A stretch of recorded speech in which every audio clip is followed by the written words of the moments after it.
आज हम एक्सप्लेन करने वाले हैं Korean movie Train to Busan. तो मूवी की स्टार्टिंग में हमें एक वैन ड्राइवर दिखाया जाता है जो अपनी गाड़ी से एक हिरन को कुचल देता है। कुछ देर बाद ही वो हिरन कुछ एबनॉर्मल तरीके से उड़ती नजर आती है और उसके आइज भी कुछ खौफनाक नजर आते हैं। अब सीन चेंज होता है और हमें इस मूवी का मेन कैरेक्टर सिकू दिखाया जाता है जो अपनी बेटी के साथ रहता था। शायद सिकू का डिवोर्स हो चुका था।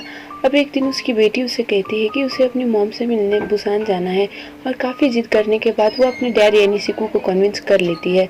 तो दोनों बुसान जाने के लिए ट्रेन में बैठ जाते हैं। ट्रेन स्टार्ट होने से कुछ देर पहले ही एक लड़की जिसके पैर में एक बाइट का निशान था ट्रेन के अंदर घुस आती है।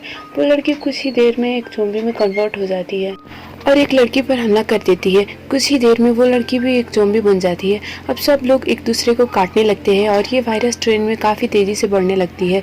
सिकू अपनी बेटी और कुछ लोगों के साथ भागने लगता है। उसके साथ एक आदमी होता है जिसकी वाइफ प्रेग्नेंट थी। ट्रेन स्टेशन पर जाकर रुकती है तो सभी लोग बाहर निकलकर भागने लगते हैं। बाहर भी लोग इन्फेक्टेड ही थे। इन्फेक्टेड लोगों को देखते हुए सभी लोग ट्रेन की तरफ वापस भागने लगते हैं। ट्रेन का कंडक्टर भी ट्रेन को बुसान की तरफ ले जाने के लिए तैयार हो जाता है।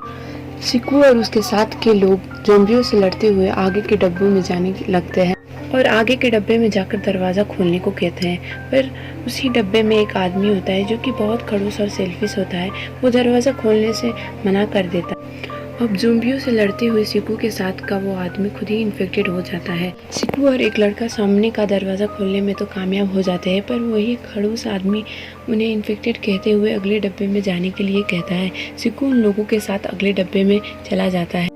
अब जिस डब्बे में वो सेल्फिश आदमी था उसी डब्बे में एक औरत भी थी जो अपनी एक दोस्त को पिछले डब्बे में इन्फेक्टेड देखते हुए दरवाज़ा खोल देती है। अब ज़ॉम्बी सबको काट लेते हैं पर वही सेल्फिश आदमी और ट्रेन का एक मेल अटेंडेंट टॉयलेट में छिप जाते हैं। कुछ देर बाद वो आदमी उस मेल अटेंडेंट को ज़ॉम्बियों के सामने ढकेल कर खुद वहाँ से भाग जाता है। अगली तरफ सिकू अपनी बेटी और उस आदमी की प्रेग्नेंट वाइफ को बचाकर दूसरे ट्रेन में ले जाता है जो कि आगे जा रही होती है।